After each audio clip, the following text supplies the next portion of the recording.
ఉన్నటువంటి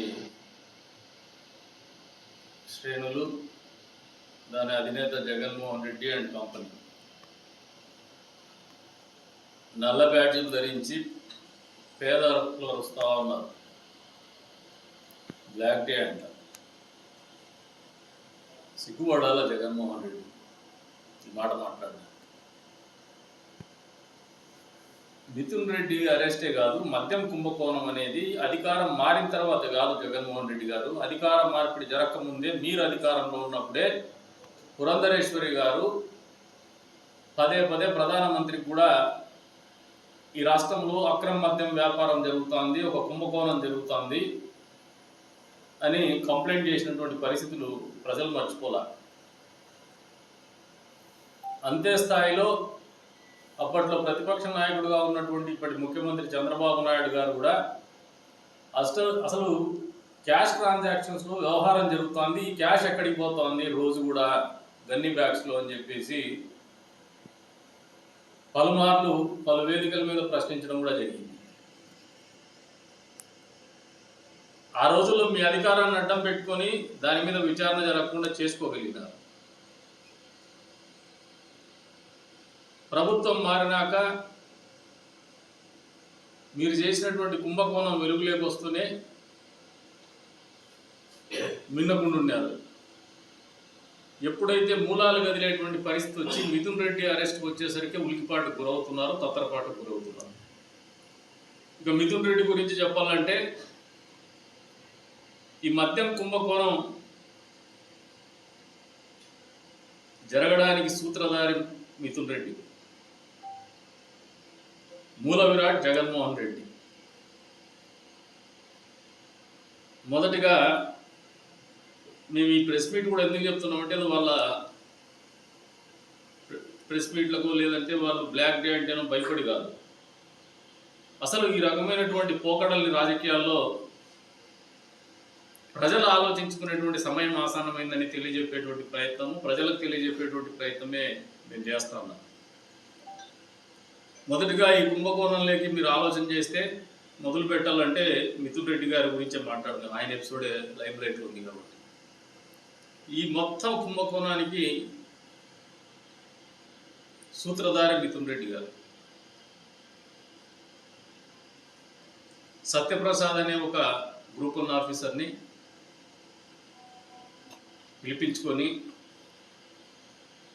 ఆయన ఇంటికి పిలిపించుకొని నీకు కన్ఫర్డ్ ఐఏఎస్ ఇస్తానని చెప్పేసి, అంటే ఐఏఎస్ పదోన్నతిని కల్పిస్తా అని చెప్పేసి ఆశ పెట్టి, మీరు పోయి విజయసాయి రెడ్డి గారిని కలవండి అని చెప్పేసి ఒక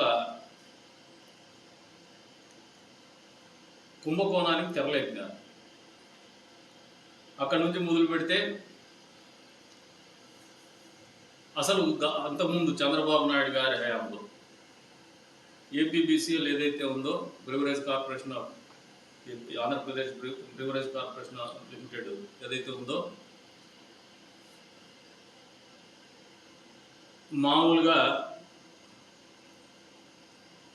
సప్లై ఆర్డర్ అనేది కొన్ని కంపెనీలకి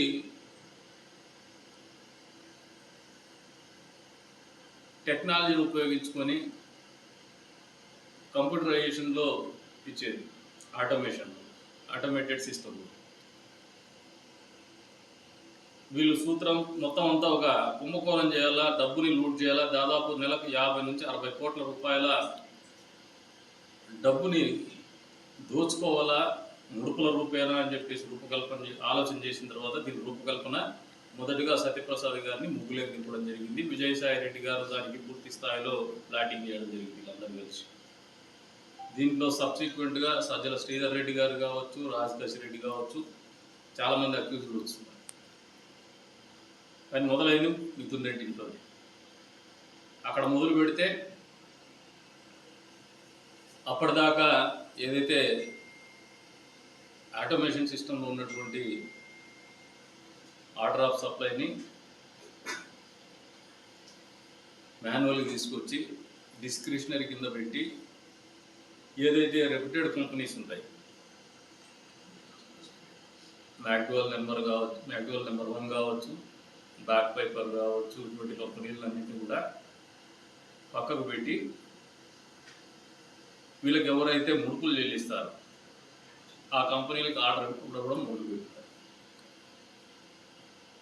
అక్కడ నుంచి మొదలు పెడితే వీళ్ళకు కిక్ బ్యాక్స్ కూడా ఏదైతే ముడుపులు ఉన్నాయో మొదటగా 12%తో మొదలు పెడితే 20% పెంచుకుంటూ పోయినారు. వ్యవస్థల్ని మేనేజ్ చేస్తూ మిథున్ రెడ్డి ఏమి ప్రభుత్వ అధికారి కాదు, కాకపోయినప్పటికీ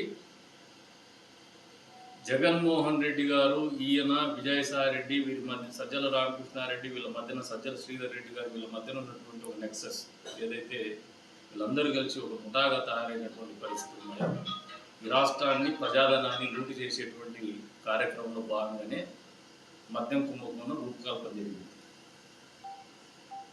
అక్కడ నుంచి మొదలు పెడితే అసలు వ్యవస్థలు ఎంత భ్రష్టు పట్టించినాడంటే Rajat Bhargav IAS officer, senior IAS ఆఫీసర్ని అడ్డగోలుగా తప్పిదాలు చేయించినారు. అంతేకాకుండా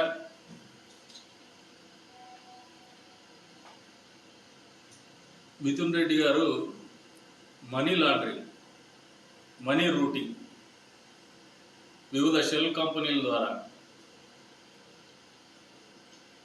అంతకు మునుకున్నటువంటి కంపెనీలు కాకుండా కొత్తగా ఎవరికైతే ఆర్డర్స్ ఇస్తున్నారో వాళ్ళ కంపెనీల ద్వారా వీళ్ళకి రావాల్సినటువంటి ముడుపుల్ని వాళ్ళ పేమెంట్స్ కూడా 2 డేస్లోనో 5 డేస్లోనో ఒక డిస్కౌంట్ ప్రైసెస్ పెట్టేసి ఆ డిస్కౌంట్స్ అవైల్ చేసుకునేటట్టు పెట్టి దానికి కూడా ఫాస్ట్గా పేమెంట్ చేసి మనీ కూడా ఎక్కువసార్లు టర్న్ ఓవర్ అయ్యేటట్టు, సో దట్ వీళ్ళ కిక్ బ్యాక్స్ కూడా పెరుగుతూ పోయేటువంటి పరిస్థితులు కల్పించుకొని కొన్నిసార్లు వీళ్ళకి రావాల్సినటువంటి ముడుపులు మామూలుగా ఒక మద్యం కంపెనీ ఏదైనా ఉంటే ఒక పర్టికులర్ లైన్ ఆఫ్ యాక్టివిటీ ఉన్నటువంటి ఒక కంపెనీ ఉంటే ఆ కంపెనీ నుంచి ఇంకో కంపెనీకి ఎవరైనా డబ్బులు ట్రాన్స్ఫర్ చేస్తే ఏదైనా పర్చేజ్ ఆర్డర్ రైజ్ చేస్తారు, ఇన్వాయిస్ రైజ్ చేస్తారు. కానీ దానికి సంబంధితమైనటువంటి కంపెనీనే ఉండాలి. అట్లా కాకుండా బులియన్ అకౌంట్స్ అంటే బంగారు వ్యాపారం చేసే అకౌంట్, పిఎల్ఆర్ ప్రాజెక్ట్స్కి డీకాట్ కంపెనీ నుంచి మనీ రూటింగ్ జరుగుతూ వస్తుంది. స్పై అనే ఒక కంపెనీ సజ్జల శ్రీధర్ రెడ్డి చేసినటువంటి కంపెనీ. అసలు సజ్జల శ్రీధర్ రెడ్డి పరిస్థితి చూస్తే అప్పటికే ఫైనాన్షియల్గా స్ట్రెస్లో ఉన్నాడు. 2009లో ఆర్థికమైనటువంటి ఇబ్బందులు ఉన్నాడు. అప్పటికప్పుడు తెర మీదకి ఎవరు వస్తారంటే విజయసాయి రెడ్డి అల్లుడు వస్తారు, శరత్ చంద్రారెడ్డి. ఢిల్లీ లిక్కర్ స్కామ్లో 1 ఆఫ్ ద అక్యూజ్డ్. తర్వాత అప్రూవర్గా మారినటువంటి పరిస్థితి. అప్రూవర్ అంటే nothing but confessing that is guilty. ఆయన తప్పిదం చేసినాను, నాకు పరిస్థితులు అంటే తెలుసు అని అప్రూవర్ కాగలుగుతాడు. క్షమాపణ కొడుతూ నేను సహకరిస్తాను, నాకు తెలిసినటువంటి తప్పుని నేను పంచుకుంటా అని చెప్పేసి ప్రభుత్వ సాక్ష్యంగా మారి అప్రూవర్ అవుతాడు. అటువంటి వ్యక్తి 100 కోట్ల రుణం ఇస్తాడు స్పై కంపెనీకి.